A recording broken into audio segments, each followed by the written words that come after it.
Ce cours va vous aider à appréhender le vocabulaire essentiel pour naviguer dans n'importe quelle situation touristique en anglais. So let's get started. Premièrement, on va parler de l'accueil et la réception. En effet, quand vous êtes à l'accueil, quand vous êtes en représentation d'établissement, que vous travaillez dans le tourisme, la première impression est certainement une des plus importantes. Donc voici quelques termes que vous devez absolument connaître pour bien accueillir vos clients anglophones. Reception desk, c'est le comptoir de la réception. Check-in, c'est l'enregistrement à l'arrivée. Check-in. À l'inverse du check-out, qui est le départ à la fin du séjour. A booking or a reservation, c'est une réservation. A room key or a room card, c'est la clé de la chambre ou alors la carte de la chambre magnétique. A single room or a double room, chambre simple ou chambre double. And a suite, pour une suite, ce qui est une chambre avec un salon et plusieurs pièces. Donc vous arrivez, un client arrive à la réception, il pourrait dire « Hello, I have a reservation under the name of Smith. » Bonjour, j'ai une réservation au nom de Smith. All right, what time is check-out, please? À quelle heure est le départ, l'heure de clôture de la réception? En connaissant maintenant ces expressions, vous pouvez répondre, vous comprenez, vous devez être en mesure de répondre à leurs questions avec confiance. Après, vous allez avoir tout le vocabulaire lié au transport et au déplacement. Parce qu'effectivement, voyager, ça signifie aussi se déplacer. Et que ce soit pour prendre un avion, pour louer une voiture ou pour prendre un taxi, pour trouver un taxi dans la rue, les termes à maîtriser pour vos clients. Airport, c'est l'aéroport. A flight, c'est un vol. Departure, c'est le départ. Arrival, c'est l'arrivée. A gate, c'est la porte d'embarquement.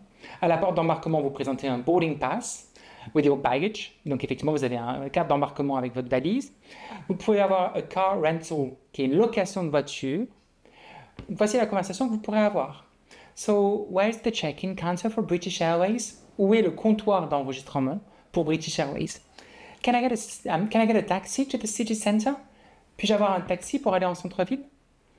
Il faut pouvoir appréhender ce vocabulaire pour pouvoir répondre aux questions des clients.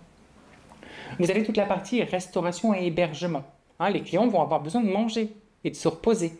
Donc voici un petit peu de vocabulaire essentiel et la prononciation à avoir pour les aider à trouver les meilleurs endroits. A restaurant, a bar, a café. Donc un restaurant, un bar, un café, ça va. A menu, c'est un menu.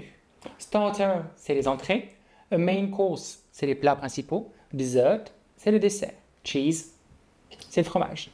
Room service, je vous spoil, c'est room service ou service en chambre. Buffet ou à la carte, pour un buffet ou à la carte. Les déjeuners, c'est breakfast pour le petit déjeuner, lunch pour le déjeuner, supper ou dinner pour le dîner. Et le pourboire, c'est un tip. Donc, dans un restaurant, un client va vous dire « Could I see the menu, please? » Puis-je avoir le menu, s'il vous plaît? « I'll have the steak, medium rare. » Je prendrai le steak. Medium rare, c'est saignant. Medium well, c'est à point. Well done, c'est bien cuit. Tout un vocabulaire autour de la cuisine aussi, de la restauration, à appréhender. Vous avez tout le vocabulaire des activités et des loisirs. Parce que quand on voyage, on va découvrir, on va s'amuser. Et voici comment on parle des activités. A tourist attraction, c'est des attractions touristiques. Sightseeing, c'est faire des visites touristiques. A guided tour, c'est les visites guidées. Museum, c'est le musée. A beach, c'est la plage. Hiking, c'est les promenades, les randonnées. Swimming pool, c'est la piscine. Shopping, c'est faire du shopping. Donc un client va vous demander What are the must-see attractions in the city? Quelles sont les attractions incontournables? Must-see, c'est incontournable de cette ville. Is there a free of charge guided tour available? Est-ce qu'il y a une visite guidée free of charge gratuite disponible? Et avec ce vocabulaire, vous allez avoir à recommander des activités et des lieux qui vont rendre leur séjour, on l'espère, un peu plus inoubliable.